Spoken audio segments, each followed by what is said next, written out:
Lo que vamos a ver hoy y mañana es lo que falta del capítulo número 3, que todo lo que involucra el capítulo 3 es célula. Eso ya lo saben, ya lo han visto, han leído el título del capítulo por lo menos. La magia del día lunes, sí. Sí, tenés razón, Juan.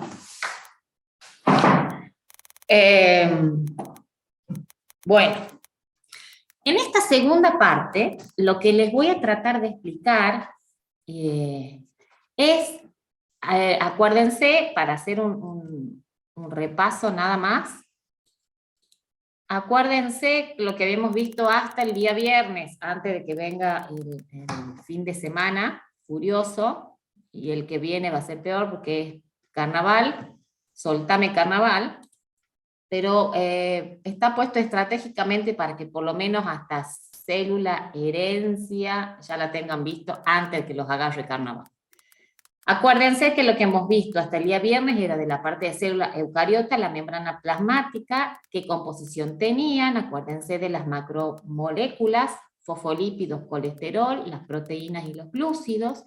Dentro de los tipos de transporte, acuérdense que les expliqué cómo la célula incorporaba o eliminaba componentes de distinta masa, de alta masa molecular y los de baja masa molecular. En los de baja masa molecular, lo que tenemos es el transporte activo y pasivo, con o sin gasto de energía, a favor o en contra de un gradiente de concentración o un gradiente electroquímico o de cualquier tipo. Y dentro de ese transporte pasivo había difusión, ósmosis y difusión facilitada, y del transporte activo son las bombas. En lo que es citoplasma, también de los de alta masa, acuérdense que sí vimos endocitosis, exocitosis, y les expliqué muy rapidito, no tiene mucho mecanismo en sí, es la transcitosis, pero para que sepan que sí existe. Y lo que es citoplasma vimos la parte fluida, o sea, el agua básicamente, en lo que corresponde a citosol. Lo que vamos a ver hoy es la parte no fluida, que son que está constituido por el citoesqueleto, y en su mayor parte todo el citoesqueleto está formado por 3 componentes. Ya vamos a ver en detalle cada componente, pero estos 3 de alguna manera se relacionan entre sí para formar un armazón o un esqueleto interno de la célula que va a cumplir diferentes funciones, y la función de cada uno tiene que ver con su estructura, cómo es, dónde se ubica. Ustedes van a poder asociar qué funciones tiene cualquiera de estos componentes dependiendo de la ubicación que tiene en todo ese citoplasma celular, y también ayuda a que todo esté en su lugar. Acuérdense que está todo esto inmerso en una sustancia que es fluida. Por lo tanto, si yo quiero que el núcleo esté no boyando en las células, sino que esté en un lugar determinado, porque quiero que esté cerca de algo, lo voy a tener que mantener ahí. Y si yo quiero mitocondrias o cualquier tipo, o ribosomas en determinada zona, porque quiero que la síntesis que se produzca sea utilizada rápidamente, también voy a tener que utilizar alguna herramienta que me fije esos organoides a un determinado lugar. Y esa función la cumplen los componentes del citoesqueleto. A su vez, acuérdense que yo les asocié una célula con una ciudad. Todo lo que se mueva en esa célula dentro de la ciudad como un transporte interno va a ser por vía de carriers o por vía de las calles, las rutas, las avenidas, los pasajes. Todo eso en una ciudad, acá cumplen esa función los componentes del citoesqueleto, y ya vamos a ver cuál particularmente de los 3 que hay. Entonces, estas funciones son generales a todo el citoesqueleto, y dentro de esos componentes tenemos los 3 representados gráficamente en este esquema. De acuerdo al tamaño, tenemos los más chiquitos, se llaman microfilamentos, tienen un diámetro de 7 nanómetros, son los más chiquitos. Luego sigue el filamento intermedio, fíjense en el nombre, es un intermedio en el diámetro entre los más chiquitos y los más grandes, tiene de 8 a 10, y estos son los más grandes, que serían como las avenidas o las rutas dentro de esa ciudad, que son los microtúbulos. Tienen un diámetro de este tubo, el diámetro es de 25 nanómetros. Casi 3 veces lo que tiene estos que son chiquititos. Pero no porque sean chiquititos son menos importantes. Dicho esto, analicemos cuál es la ubicación, la composición y la función de los microfilamentos. Estos microfilamentos están, fíjense dónde se ubican. Yo voy a correr esto para así no me molesta y veo lo mismo que están viendo ustedes. Ahí está. Así. Bien. Fíjense, estos hilitos que quizás lo puedan ver, o una tonalidad, quizás no los distingan como hilos. Rosa, fíjense, esta es la ubicación que tienen los microfilamentos en cualquier célula. En este caso está representada una célula que tiene unas estructuras muy importantes en la superficie o en el lado apical de esta célula, que es un borde como si fuese un borde en cepillo, como los dientes de un peine. Cada una de estas estructuras se llama vellosidad. En realidad es una microvellosidad. Ahora, para que la célula pueda deformarse, como lo están viendo acá, y tenga esta forma fija, o sea, no es una estructura transitoria, no es algo que se va a formar por una necesidad particular y luego cuando ya no se necesite se va a desarmar. En este caso es una estructura permanente y está formada gracias a que tiene todo un esqueleto interno. Fíjense, todos pintaditos de rosa, todo ese esqueleto interno está formado por microfilamentos. Si no estuviesen los microfilamentos, estas estructuras permanentes no podrían formarse. Entonces, ¿cuál es la ubicación? Adyacente a la membrana plasmática. Fíjense a dónde está. Está justamente pegadita a la membrana plasmática. O sea, todas las deformaciones de la membrana plasmática necesitan de la participación de estos microfilamentos, de otros más, pero tienen que participar estos. ¿Cómo se forman? ¿Cómo están formados? Por una proteína. Esta proteína es una proteína globular, cada monómero, acuérdense, cada monómero o unidad que se va a unir en un polímero para formar toda esta estructura, que tiene una estructura filamentosa, por eso es filamento, no forma una estructura globular grande, sino cada proteína globular, es así, es una estructura terciaria, va a unirse con otras globulares, pero en resumida cuenta van a formar un filamento, no una estructura globular más grande. Por eso es que la actina monomérica, quiere decir la proteína que se necesita para que se une y forme el polímero, sí se le llama actina G, porque tiene una estructura globular, son pelotitas, fíjense. Ahora, esta actina G monomérica, cuando se una en el polímero, ya no se llama G, sino es actina F de filamento. Forma el filamento, que es lo que ustedes están viendo acá. Este filamento se ve en el microscopio electrónico de transmisión así. Y así es como se pudo empezar a analizar cómo era su estructura. ¿Quiénes la formaban? ¿O qué? ¿O cuántas proteínas estaban involucradas? Y después se fue estudiando cómo era el proceso de polimerización. Van a ver esto mucho más en detalle cuando cursen biología. Ahora lo único que necesitan saber es que son los filamentos más pequeños dentro del citoesqueleto, que están formados por actina, que tienen una ubicación adyacente a la membrana plasmática. Si ustedes tienen fijo eso, van a poder entender en qué va a participar. A estos filamentos, esto es para que tengan una idea. Estos filamentos son filamentos, ¿sí? Son como hilos.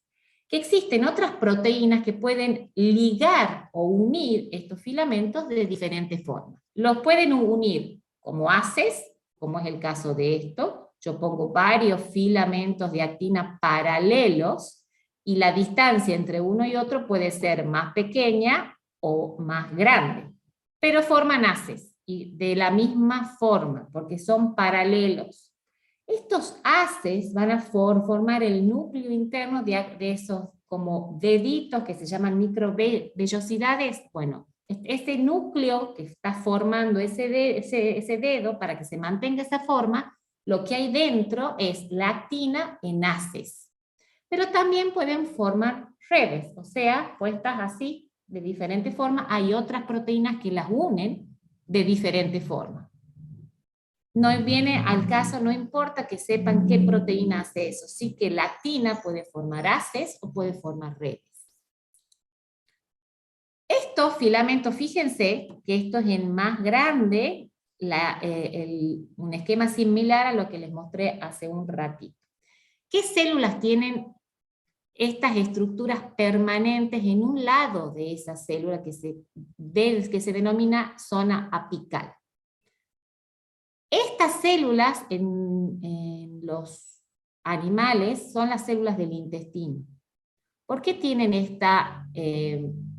justamente esta deformación en la membrana, pero en una zona de la membrana? Esta adaptación lo que hace es aumentar muchas veces la superficie de la membrana plasmática sin aumentar el tamaño de la célula. O sea, supongamos, la boleta de la luz la voy a usar. Mírenme si me están viendo por este cable. Supongamos que yo tengo un espacio de la célula que es este. Pero yo en este espacio entra, supongamos, 10 centímetros de longitud de esa membrana. En 10 centímetros esa célula puede incorporar cosas, puede incorporar 20 cosas, supongamos. Pero resulta que yo necesito que en la misma distancia, en estos 10 centímetros, la célula tenga más capacidad de incorporar cosas o de eliminar cosas. Entonces en vez de 20 necesito 100, en el mismo tamaño y en el mismo tiempo. ¿Cómo hago? Y bueno, la célula, ¿qué es lo que hace? Acuérdense que la distancia es esta, ¿no? Vamos a usar la parte que está acá abajo.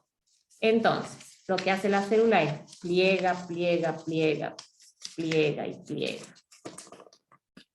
Fíjense que solamente con formar pliegues ocupo menos de 1/3 de lo que ocupa la longitud total. O sea que yo puedo amplificar toda la longitud hasta 3 veces o 4 veces más de lo que sería si esa región fuera totalmente plana.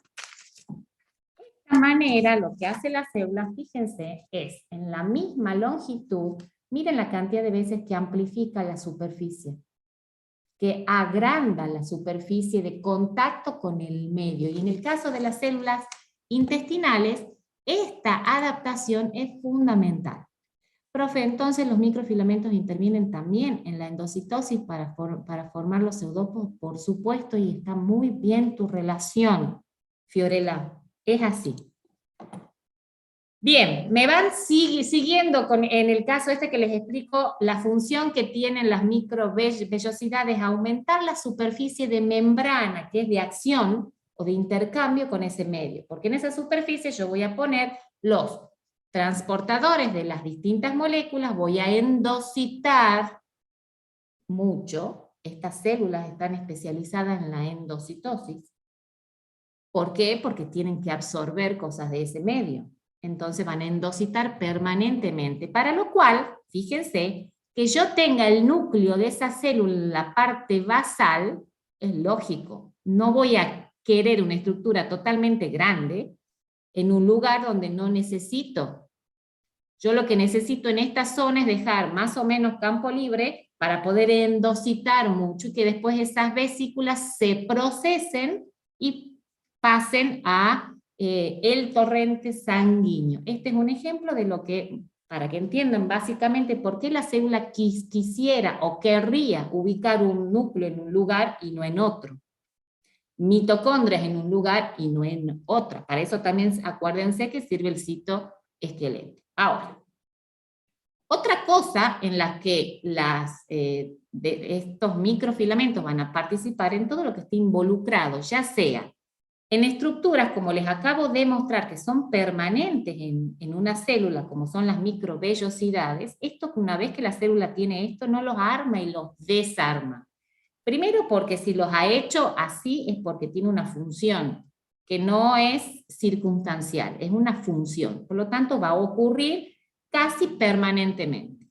Ahora, existen otras estructuras que solamente tienen una función puntual y circunstancial en un determinado momento y por algo. Por lo tanto, solamente la célula los va a formar cuando los necesite. En ese caso, van a ser estructuras transitorias. Y un ejemplo de esas estructuras transitorias es justamente lo que decía recién Fiorella, es la participación o la emisión de pseudópodos, ¿sí? Los pseudópodos o lamelipodios o espículas o cualquier tipo de deformación que haga la membrana de esa célula para o fagocitar o para moverse. Ya vamos a ver cómo hace la célula para moverse, que se llama movimiento ameboide, porque justamente lo vieron en una célula particular que es la ameba.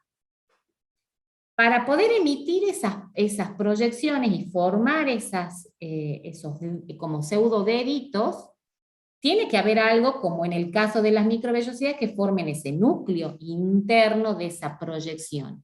Y esos son haces de microfilamentos, que es justamente algo parecido a lo que sería esto, pero no es tan estructurado. Esto tiene un montón de proteínas y que mantienen toda esta estructura fija. En cambio, en esta emisión de pseudópodos, es algo que se forma circunstancialmente y se desarma, y se forma en otro lado. O sea, es algo permanente y dinámico. Siempre tienen que tener la idea que la célula, la vida es dinámica, no es estática, nada está quieto.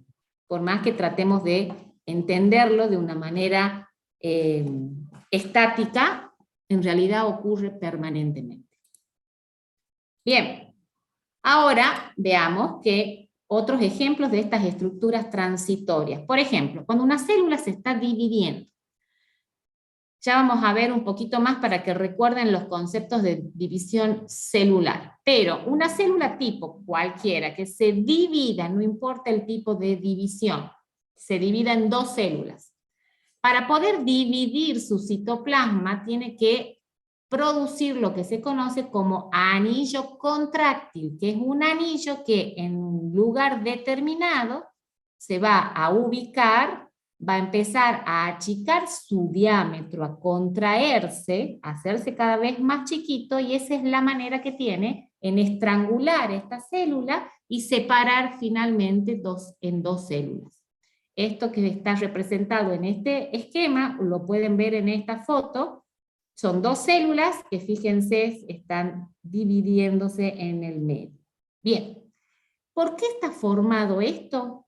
Por microfilamentos, pero los microfilamentos de actina se asocian a otra proteína importantísima que tiene una función contráctil, que es la miosina.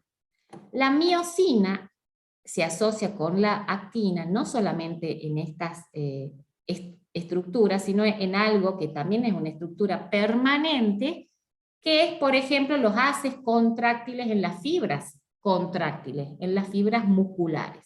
Se asocia la miosina con la actina y hacen un juego, que esto lo van a ver un poco más en detalle en biología, pero interactúan las dos de tal manera que produce que esos haces se acerquen entre sí, y eso produce que la fibra se contraiga.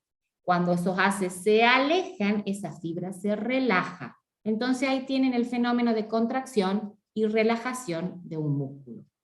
Lo hace una fibra que se sincroniza con el resto de las fibras que forman el tejido muscular. Entiendan por fibra a la célula muscular. Se le dice fibra a la célula muscular.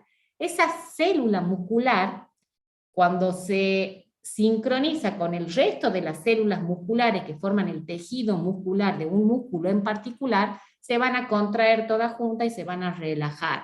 Si no lo hacen de manera sincrónica, lo que tenemos ahí es una fibrilación. Ocurre en un músculo en particular que tiene consecuencias más importantes que las que si fuera en cualquier otro músculo, es en el músculo cardíaco, cuando no hay una sincronía entre las fibras y cada una se contrae y se relaja como quiere. Bien, esto es para que tengan una asociación también de que no todo lo que ven en la célula chiquito no lo pueden asociar con algo más cotidiano para ustedes. Ahora pasemos al otro filamento, que es el filamento, acuérdense que tiene un diámetro de ese tubo intermedio entre el más chiquito y el más grande, que tiene más o menos 10 nanómetros, hasta 10. Estos son los filamentos intermedios. Fíjense en el esquema que les he puesto acá. Acuérdense que lo que estaba de rosa adyacente a la membrana plasmática eran los filamentos de actina o microfilamentos. En el caso de los filamentos intermedios, tienen una ubicación en el citoplasma, en todo el citoplasma, y fíjense que está rodeando acá esta esfera, que representaría la ubicación del núcleo, también está formando parte de la zona o la estructura interna de esa envoltura, que ya la vamos a ver un poquito. Ahora, fíjense que esta célula, yo no tengo una célula sola, tengo una célula que está unida a otra célula y unida a otra célula del mismo tipo. En conjunto van a formar un tejido con una función. Ahora, en cada punto, acá hay un punto, acá hay otro punto, acá hay otro punto y acá hay otro punto de unión entre las células, porque estos filamentos participan en las uniones entre células, sobre todo en los tejidos que están sometidos a una tensión. Y eso hace justamente, evita que estas células se separen y permanezcan como células individuales. Entonces estos filamentos que participan y que tienen una función más de tensión que otra cosa, tienen una función mecánica, van a mantener unidas estas células para que este tejido siga funcionando como un tejido y no como células aisladas. Fíjense cómo se ven estos filamentos en el microscopio electrónico de transmisión. Esta es la representación gráfica de lo que estamos viendo. Lo único que me falta acá para hacerlo igual a lo que les expliqué en los microtúbulos, es decir, el componente. En este caso, son muchos tipos de proteínas que forman filamentos, ¿sí? No son proteínas globulares, como en el otro caso, que se unen y forman un filamento. Estas son proteínas que son filamentosas, no tienen una estructura terciaria, solo secundaria, y se van a unir de a 4, y cada unidad o cada monómero en realidad es una estructura que se forma de dímeros, o sea, dos proteínas se unen, forman un dímero y esos dímeros se unen. Esa sería la estructura monomérica de este filamento. Pero es para que sepan, no es que le vamos a tomar eso. Más nos interesa que sepan la función y la ubicación. Pasemos al último de estos microtúbulos. Al último de estos túbulos, que son los microtúbulos. Estos microtúbulos son los de mayor diámetro. A diferencia del resto, tiene diferencias y similitudes. Sí está formado por una proteína globular, que hay de dos tipos, hay alfa y hay beta, que las dos se tienen que unir formando un dímero, ¿sí? Cada estructura de estas alfa y beta se unen formando ese dímero. Ese dímero es el que va a formar el monómero estructural de este microtubo. Siempre se va a unir una alfa con una beta, una alfa con una beta, una alfa con una beta. Y va a formar esta estructura que es un tubo hueco, a diferencia del resto. Acuérdense que para hacer una comparación, los filamentos de actina son un montón, como si fuese un collar de perlas en el cual yo lo que hago es agarrar dos y los tuerzo, ¿sí? Los voy poniendo como en una hélice grande, como en una doble hélice grande. No hay ningún tubo ahí, hay un filamento. En el otro caso no son globulares, son proteínas que forman dímeros, son filamentosas y forman un filamento. En este caso son globulares, pero van a formar un tubo, no un filamento, sino un tubo. Ese tubo es hueco y es con un diámetro, es el que más diámetro tiene, o sea, es el más grande, y siempre está formado por alfa y beta. Veamos qué ubicación tiene. Estos microtúbulos nacen de una zona que se llama centrosoma. Esa región está presente tanto en células animales como en células vegetales. Pero hay una diferencia. En el caso de las células animales, el centrosoma aloja no solamente el nacimiento de estos microtúbulos, sino que también aloja a otra organela que son los centriolos, que no están en células vegetales, pero sí tienen las células vegetales el centrosoma porque tienen los microtúbulos. Esta región, que es una región como la que ustedes están viendo acá, representada con una zona con un óvalo verde, sería el centrosoma. No hace falta que conozcan más que eso, su nombre, que los microtúbulos nacen de ahí. Después van a ver en detalle cómo lo hacen. Ahora lo que me interesa es esto. Y tiene desde acá nacen y tienen una disposición radial, o sea, se van a diseminar por todo el citoplasma de la célula desde esa región. ¿Cómo se ven en el microscopio? Se ven así, electrónico por supuesto. Esta es la representación gráfica, que es lo mismo que están viendo acá. Básicamente, ¿en qué van a participar? Básicamente, tienen otras participaciones, pero básicamente en el transporte. Es como las avenidas principales por donde viaja todo, se mueve todo, serían las avenidas, hasta incluso muchas calles serían los microtúbulos en una célula, ¿no? Veamos en qué estructuras intervienen estos microtúbulos, porque más allá de que formen toda la red de comunicación intracelular, que es por donde van a ir todo lo que muevan de un lado a otro, todo lo que se fije, todo esto va a estar puesto vinculado con los microtúbulos. Pero además de eso, al igual que los microfilamentos de actina, forman estructuras aparte del interior de la célula. Por ejemplo, una de esas estructuras son permanentes y otras son transitorias, lo mismo que en los microfilamentos. ¿Cuáles son permanentes? Las que se utilizan sobre todo para el desplazamiento de la célula, como es el caso de los flagelos o de los cilios. ¿Qué diferencia entre uno y otro? Estos son mucho más largos, los flagelos, que los cilios, están en menor número que los cilios, pero la estructura interna y la función es la misma. En el caso de una estructura transitoria, también se va a formar cuando la célula se esté dividiendo. Recordemos que acabo de decirles que una estructura que se forma cuando la célula se quiere dividir esas dos células hijas que ya se han separado, ya se están formando, ahora yo las quiero dividir, vienen los microfilamentos, producen el achicamiento de ese anillo contráctil y separan esas dos células. En este caso, en el mismo proceso, los microtúbulos van a formar una estructura que es fundamental, creo que también es transitoria, solamente se va a formar cuando la célula se esté dividiendo, y es lo que tienen acá, que se llama uso mitótico. Lo van a entender si ya no lo han visto en el secundario, lo van a ver con mayor profundidad en biología. Pero básicamente es desde el centrosoma. Olvidemos que están puestos los centriolos, porque esto ocurre tanto en células vegetales como en células animales.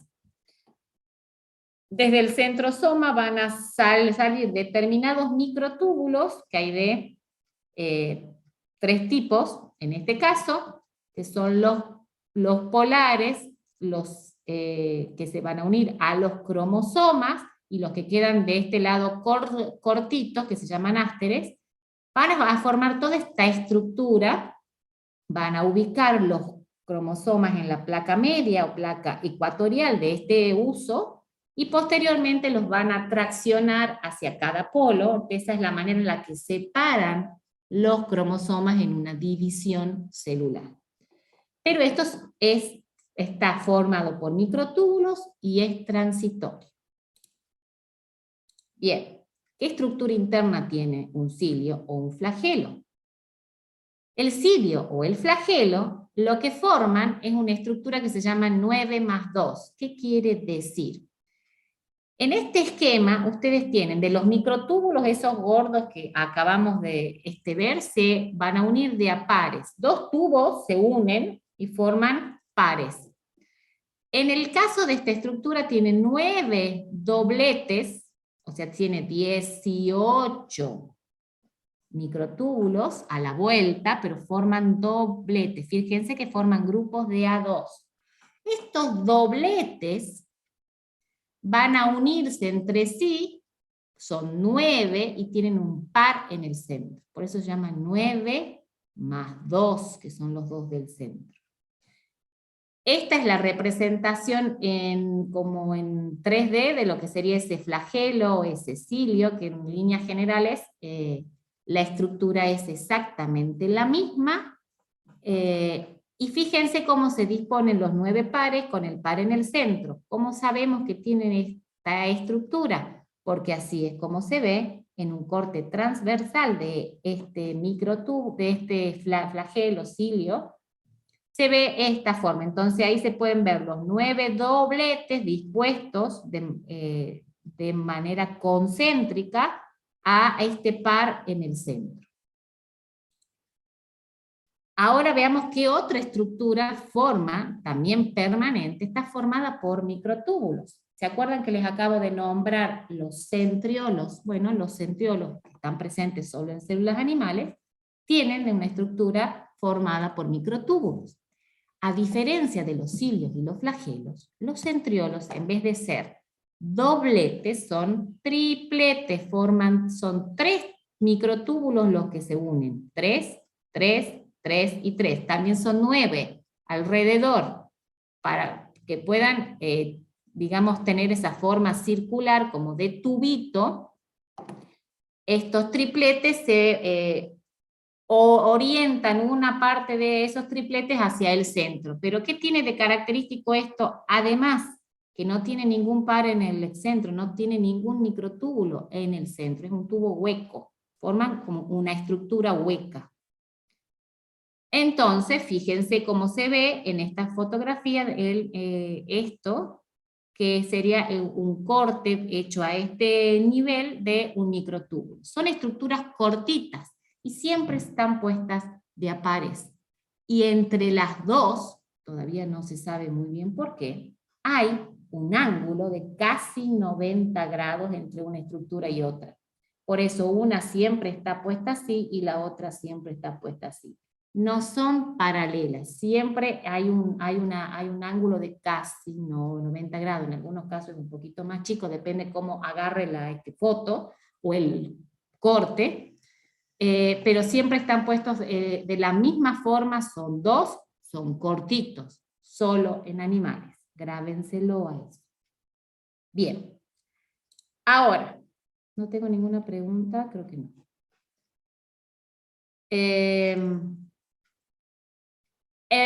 Hemos visto que hemos hecho una similitud como si fuesen calles o avenidas, porque dentro de una célula hay un movimiento, la célula necesita formar cosas en un lado, llevarlos para otro, o degradar cosas en un lado, reciclar componentes, eliminar desechos, y todo eso necesita un movimiento de un lugar a otro.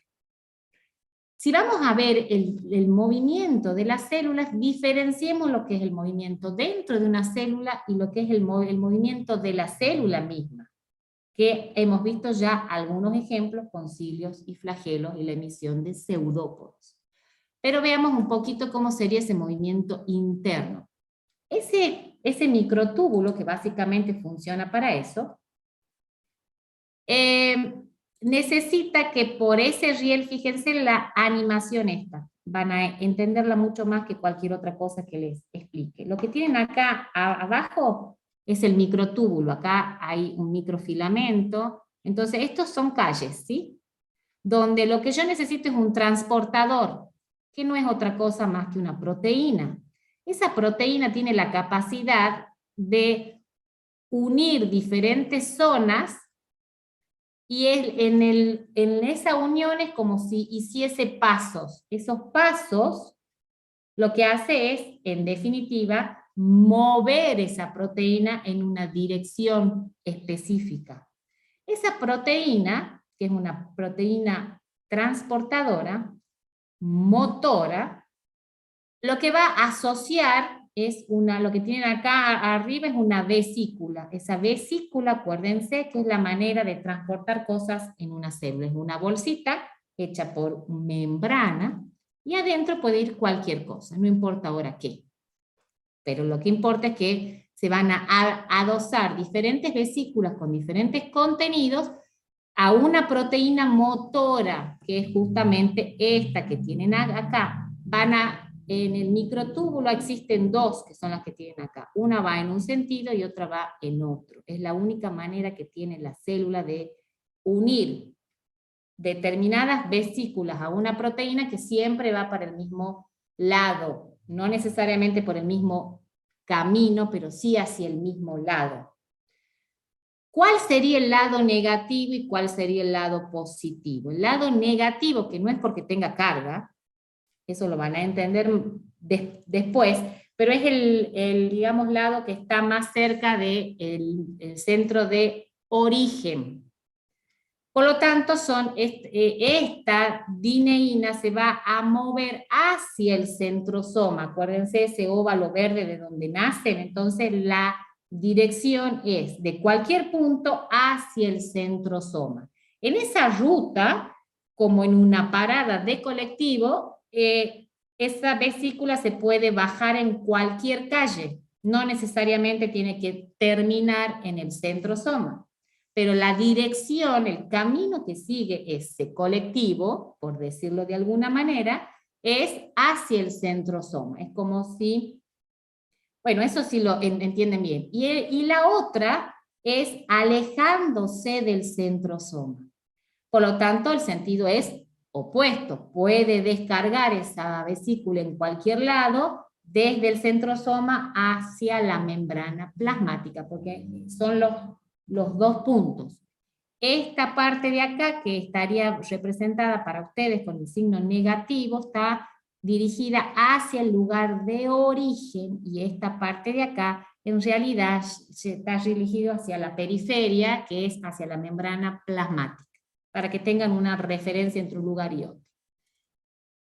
Bien, ahora, el desplazamiento de las células ya lo hemos visto, pero puedo desplazar la célula completa, como es la emisión de los pseudópodos, lamelipodios, filipodios, o lamininas, pueden tener diferentes nombres, que los nombres tienen que ver con justamente la forma que esa proyección tiene. Puede tener forma de un dedo, o de un pie, y ahí sería un pseudópodo. Entonces, no importa ahora el nombre, pero estas proyecciones, lo que tienen acá es una ameba.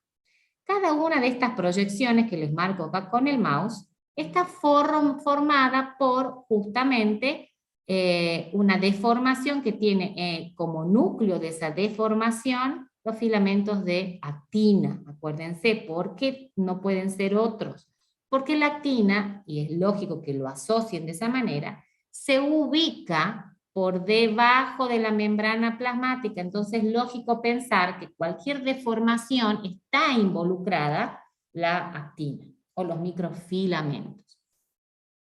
En el caso de mover una célula que emplee estructuras como los cilios o los flagelos, en este caso acuérdense que participan los microtúbulos. La estructura entre cilios y flagelo es la misma, cambia el número, cambia la longitud, el movimiento que hace un cilio es como un remo, en cambio un flagelo es helicoidal, no es así como onda.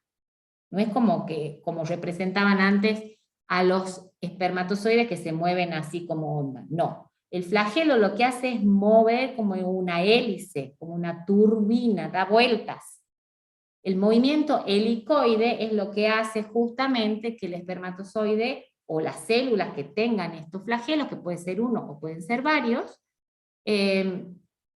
tengan un movimiento progresivo, o sea, avancen en un sentido o en otro. Y en el caso de los cilios, el movimiento es más como un remo, o sea, es como un golpe, son muchos más, y tienen un movimiento sincrónico entre los cilios, porque imagínense que cada cilio haga lo que se le cante, entonces va para un lado, va para el otro, en realidad el movimiento neto de ese individuo no sería bueno.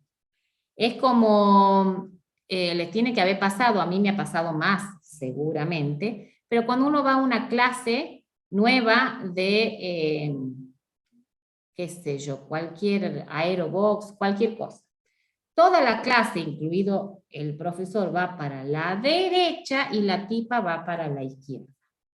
Bueno, más o menos, si pasa eso, si fuera uno, no sería drama, pero si una va para la izquierda, el otro va para el fondo, el otro viene para adelante, en realidad no tendría la función, o no podría cumplir muy bien esa función de desplazamiento, o de la célula, o de desplazamiento del líquido que está inmediatamente por encima o rodeando a esa célula.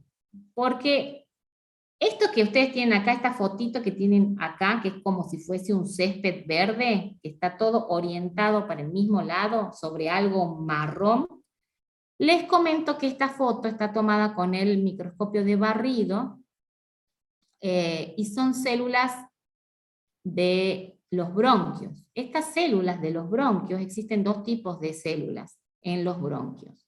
Unas son células ciliadas, que quiere decir que en la superficie tienen todo como estos pelitos, que son cilios, y las otras células que son caliciformes, que son las encargadas de formar y secretar el moco. Una célula forma ese moco, otra célula, que son estas ciliadas, con el movimiento sincrónico de los cilios, en definitiva lo que hacen es transportar ese moco. Lo que quieren hacer es que el moco se mueva, o sea que en el caso de los cilios no solamente participan en el movimiento de la célula, sino que participan en células que no se mueven, pero participan en el movimiento del fluido que está por fuera de esa célula. Bien.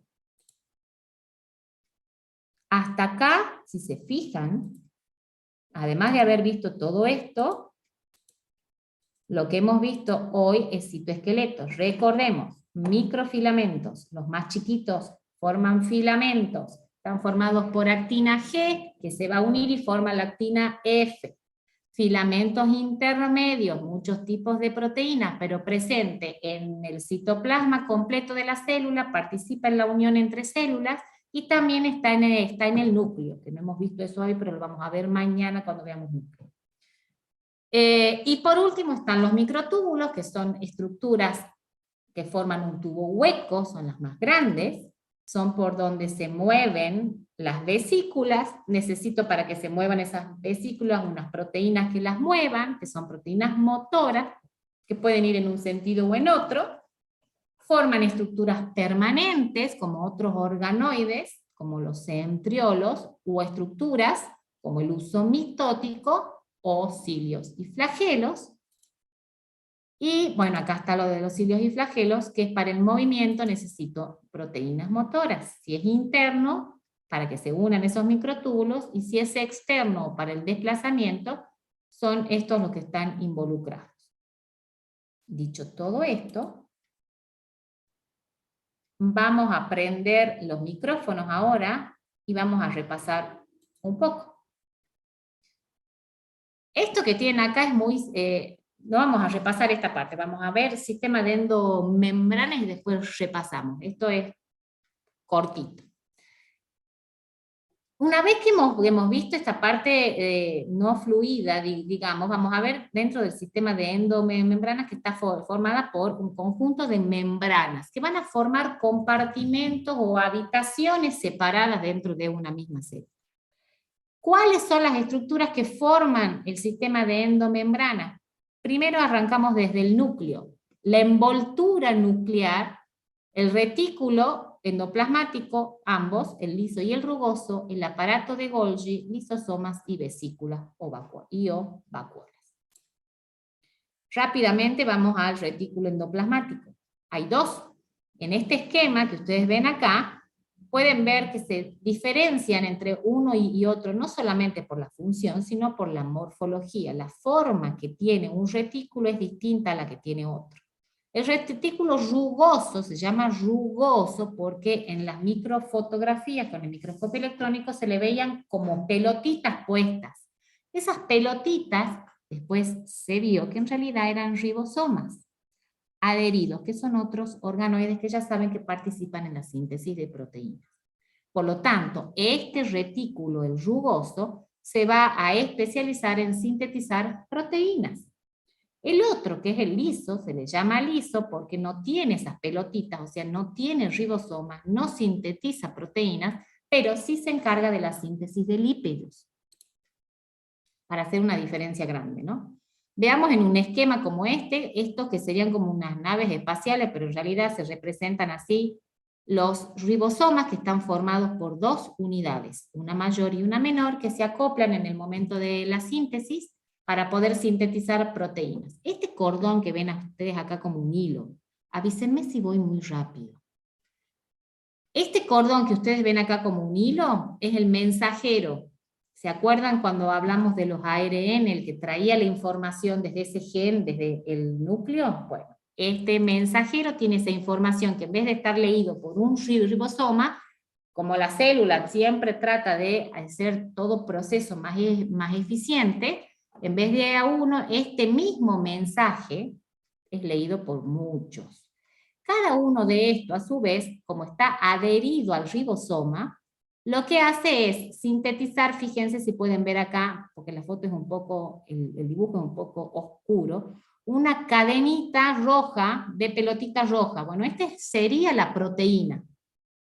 Entonces, ¿qué es lo que hago? Estos ribosomas, todos estos sintetizan la misma proteína, la misma, y la van incorporando dentro de este saco grande que es el retículo.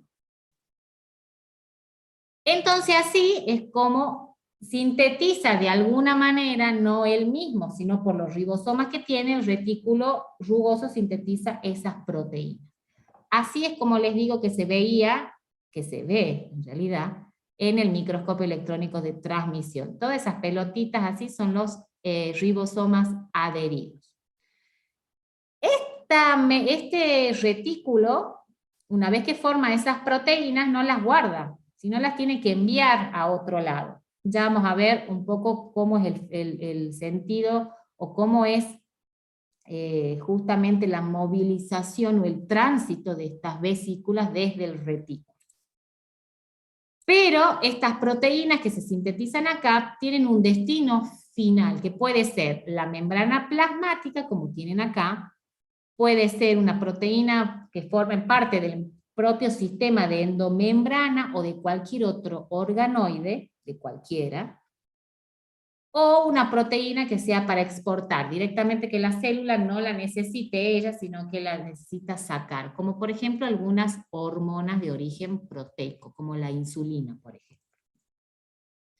Bien, vamos al retículo liso, no hay mucho más que lo que ya dije, se ve así, fíjense que la forma incluso la morfología que tiene en el microscopio es muy distinta al otro. El otro está bien puesto con esas pelotitas.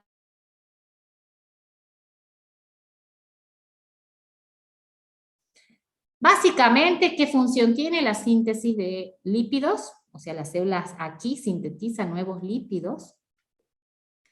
Es el reservorio de calcio de la célula y tiene función de detoxificación. O sea, por ejemplo, órganos como el hígado, en nuestro caso, va a tener mucho más retículo liso que cualquier otra cosa, porque una de sus funciones básicas es la detoxificación del sistema. Entonces, por eso entendemos, podemos llegar a ver una célula de hígado que se llama hepatocito, y en el microscopio vamos a ver, electrónico, vamos a ver que tiene mucho más retículo liso que cualquier otra cosa. Y también las que, como están puestas acá, los órganos que producen hormonas esteroideas. Bien. Aparato de Golgi. El aparato de Golgi es una estructura que puede estar como uno solo, puede haber 2, 3, 4, todo depende de la cantidad de organoides de un mismo tipo que tiene una célula, va a estar íntimamente relacionada con la función. Una célula que sintetice muchas proteínas va a tener un retículo rugoso más desarrollado. Una célula encargada más de la producción de energía va a tener más mitocondrias que otra cosa. Una célula encargada en la síntesis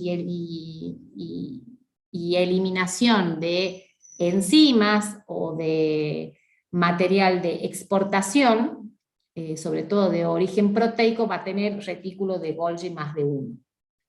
¿Por qué? El retículo de Golgi es una estructura que está formada a su vez por sacos. Son sacos que están aplanados o puestos unos arriba de otros, y esos saquitos se llaman cisternas. También se los conoce como el nombre de cisternas. La característica que tiene este organoide es que está polarizado, quiere decir que tiene como dos caras. Una cara se llama cara cis, que es la cara por donde siempre va a entrar material, y la cara opuesta se llama trans, y es por donde va a salir material. No el mismo que entró, sino diferente, porque entra con un sentido, para modificación. Entonces, una vez que ese componente sintetizado en el retículo rugoso viene al Golgi y se modifica, se lo empaqueta otra vez en una vesícula y se lo distribuye. Dicho esto, fíjense acá, el retículo, este es un esquema para que entiendan lo que les acabo de explicar. El retículo va a sintetizar proteína. Esa proteína resulta que necesita modificación, porque tal cual como la sintetiza, no está lista para su función. Esas modificaciones, lo que van a ocurrir es dentro de este Golgi. Entonces, ¿qué hace el retículo? Va a guardar, como ven acá, como ese brote, como esa gemación, va a guardar el contenido o esta proteína en vesículas. Van a viajar, estas vesículas lo hacen por los microtúbulos, van a viajar hasta el Golgi y van a entrar en la cara cis. Por acá, por este lado es donde entran, no puede entrar por acá. No hay receptores que reconozcan esta vesícula. Entonces solamente entran por esta cara. Se van a fusionar con la membrana de esta cara cis, se va a modificar esa proteína, puede pasar a otro saco y a otro saco o no, y se van a eliminar por la cara trans, envueltas de nuevo en otra vesícula que puede tener el destino, por ejemplo, la membrana celular para una exocitosis. A ver. Profe, ¿qué diferencia hay entre vesícula, endosoma y lisosoma? La vesícula es cualquier bolsa, para que ustedes entiendan, cualquier paquete hecho de membranita, que yo adentro puedo tener cualquier cosa. De manera general, sin saber qué contenido tiene, yo puedo llamar vesícula.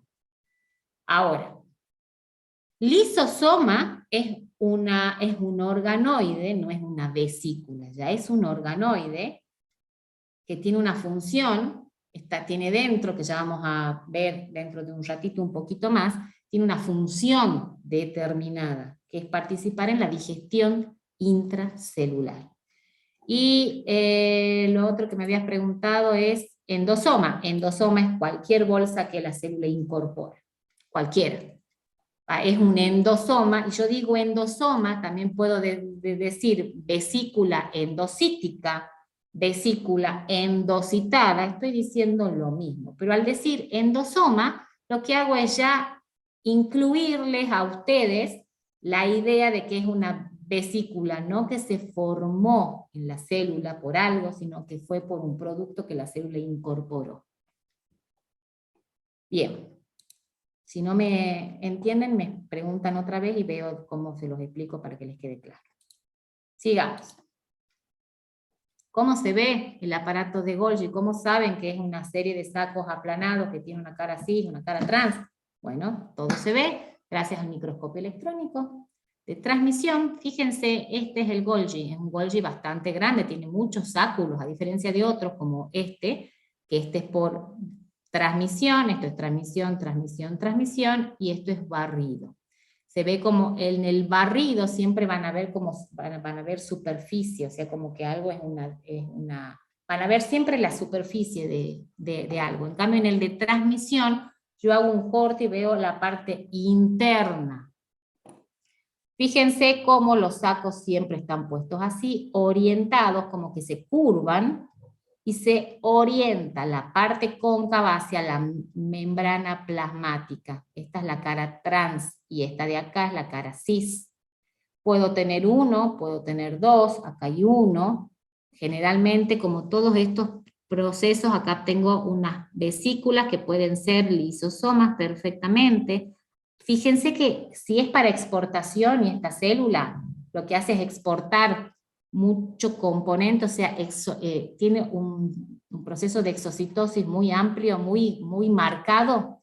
Estos Golgi van a estar muy cerca de la membrana. Fíjense que la membrana es esta, entonces las vesículas que forman rápidamente son llevadas a la membrana, se fusionan y vuelcan su contenido. A ver, ¿qué me han preguntado? ¿Y puede existir un lisosoma endocitado? No. Ahora les voy a explicar por qué no. Dentro de las vesículas tenemos las vesículas en general, puede ser algo que la célula, que es lo que acabo de decir, que haya incorporado y se le llama vesícula endocítica, vesícula endocitada o endosoma. Y hay otras vesículas que en este caso tienen un nombre en particular, que es un organoide, que son los lisosomas. Estos lisosomas tienen una estructura muy particular, su membrana, esa bolsa que forma ese lisosoma, tiene unas bombas de protones, porque necesitan mantener un pH ácido en su interior, porque de esa manera, a ese pH, las proteínas modificadas que tengo dentro, que son enzimas, van a funcionar. Esas enzimas es una bolsa de enzimas, para que ustedes entiendan, ¿sí? Esa bolsa de enzimas que se forma en el Golgi, resulta que se va a unir a ese endosoma, a esa vesícula que se ha incorporado. A ese endosoma se va a unir esa vesícula, y cuando se une, ahí es donde forma el lisosoma.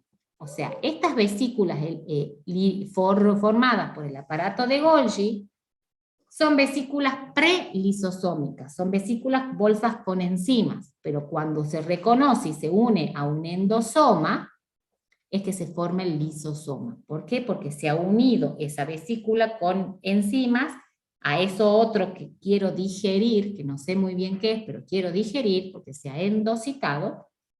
Ahí van a empezar a trabajar las enzimas rompiendo esa estructura y de alguna manera digiriendo ese contenido dentro de la célula. Pero esta vesícula prelisosómica se puede unir a un endosoma o a una vesícula que se ha formado con contenido propio de la célula. Así es como la célula elimina organoides viejos o partes viejas y las tiene que degradar para reutilizar esos componentes y va a formar nuevos. Bueno, esos son los lisosomas. Acá les muestro cómo se ven en una fotografía en el microscopio electrónico de transmisión. Siempre tienen una zona electrodensa, o sea, muy oscura. Si cuanto más oscura es, no es mayor contenido de enzimas, sino que está degradando cosas. Tiene una membrana, como ya les he dicho, con una bomba, o sea, voy a hacer un transporte activo en contra de un gradiente, voy a gastar energía para meter más protones dentro de esta bolsita, porque trabaja un pH ácido. Adentro de la célula el pH es casi neutro, es pH 7. Pero dentro de la bolsita, todas las enzimas que tengo que van a romper, tengo un pool de enzimas porque no sé bien con qué me voy a unir. Entonces tengo que estar listo y preparada para digerir cualquier cosa. Entonces, o la mayor cantidad de cosas. Entonces voy a tener todas las enzimas. Y voy a usar la que corresponda cuando me entere a qué me uno. Pero estas enzimas empiezan a funcionar, tienen un pH óptimo de funcionamiento en pH 5, es ácido. Por lo tanto, para generar acidez, tengo que meter protones. Esta membrana tiene que ser muy particular, porque no puede romperse fácilmente, porque si no dejaría libre un montón de enzimas que me romperían todas las estructuras de una célula y en definitiva la matarían. Bien. Ahora, de todo esto, ya hemos visto membrana plasmática, de citoplasma, los organoides, aparato de Golgi, centriolo, lisosoma, retículo endoplasmático, todo esto forma parte del sistema de endomembranas. Aparte, no hemos visto, nos faltan algunos organoides que lo vamos a ver cuando estemos explicando la función. Por ejemplo, cuando veamos síntesis de proteína, vamos a hablar un poquito de los ribosomas.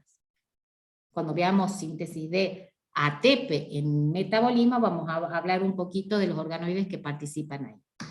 Lo que vamos a ver en la próxima clase es todo núcleo, desde la envoltura nuclear, el ADN, un repaso de nuevo de la estructura, y vamos a ver la síntesis de proteínas y la replicación del ADN.